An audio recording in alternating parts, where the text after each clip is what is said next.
দক্ষিণ দিনাজপুর জেলার বুনিয়াদপুর পৌরসভার 11 নম্বর ওয়ার্ডের সরাইহাট এলাকায় গুরুতর টোটো দুর্ঘটনার ঘটনা ঘটল। হরিরামপুর থেকে বুনিয়াদপুরগামী একটি টোটো দাঁড়িয়ে থাকা একটি গাড়ির পেছনে সজোরে ধাক্কা মেরে উল্টে যায়। এতে টোটো চালক সহ মোট 3 জন গুরুতর আহত হন। স্থানীয় সূত্রে জানা গিয়েছে, লেবাসরের নামে ওই টোটো চালক হরিরামপুর ব্লকের বিভিন্ন এলাকার যাত্রীদের নিয়ে বুনিয়াদপুরের দিকে আসছিলেন।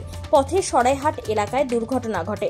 প্রত্যক্ষদর্শীদের অভিযোগ, টোটো চালক ফোনে কথা বলতে বলতে গাড়ি চালাচ্ছিলেন। তার জেরেই এই দুর্ঘটনা ঘটে। ঘটনায় আহতদের স্থানীয়রা উদ্ধার করে রশিদপুর হাসপাতালে নিয়ে যান।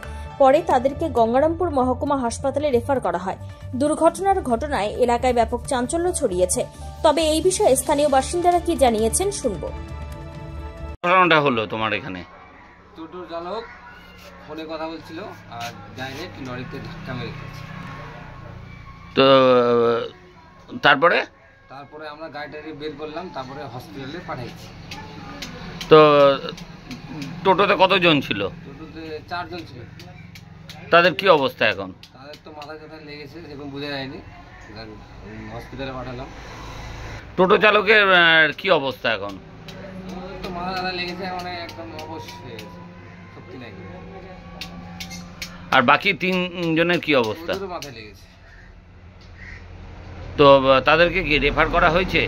না, রশিদপুরে তো আমরা পাঠিয়েছি, এখন কি হচ্ছে তো জানা যায় না। রেফার করেছে কি তাদের? হ্যাঁ, কাল দেখি। তোমার নাম? গোষ্ঠ মাহাতো।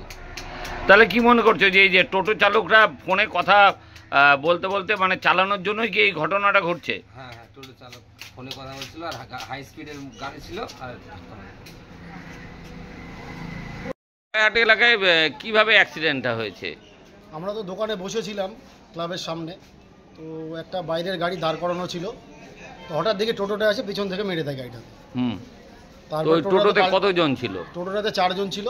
তারপরে 4 জনই তো টোটোর নিচে চাপা পড়েছিল। আমাদের ছেলে পেলে ছিল, ক্লাবের আশেপাশে ছেলে পেলে সবাই মিলে টোটোটা তুলে তাদেরকে হসপিটালে এনে ভর্তি করা হয়। তাদের কি অবস্থা? অবস্থা তো ট্রিটমেন্ট হলো, এখন তো মোটামুটি সবাই ভালোই আছে, সুস্থ আছে। না, হাত ভেঙে গেছে? হাত ভাঙার তো খবর পাইনি, যা দেখলাম এই পর্যন্ত পায়ে তো ব্যান্ডেজ হলো, এখনো শোনা হয়নি, ডাক্তার বসে কোনো কথা হয়নি। তোমার নাম? আমার নাম রিঙ্কু সরকার।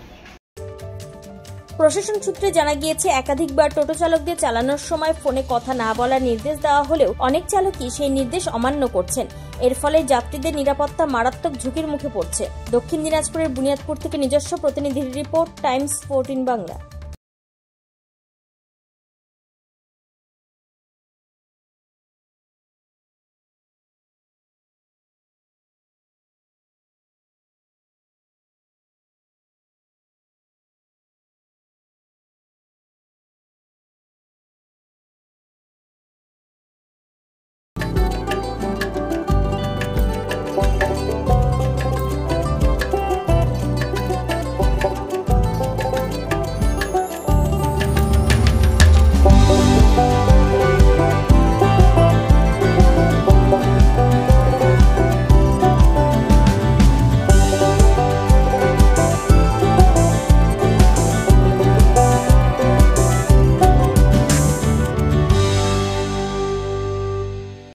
আপনি কি চাকরি পরীক্ষার্থী? চাকরি পরীক্ষার বই খুঁজছেন? তাহলে আজই চলে আসুন সৌরভ বুক অ্যান্ড ম্যাগাজিন সেন্টারে। এখানে PSC, WBCS, bank, rail, ICDS, nursing, ANM এবং জিএনএম সহ কেন্দ্রীয় ও রাজ্য সরকারের সকল চাকরির পরীক্ষার বই ও ম্যাগাজিন পাওয়া যায়। আমাদের ঠিকানা খড়িমোড়, মোহনবাটি, রায়গঞ্জ। বিস্তারিত জানতে যোগাযোগ করুন 9002904090 অথবা 9434347016।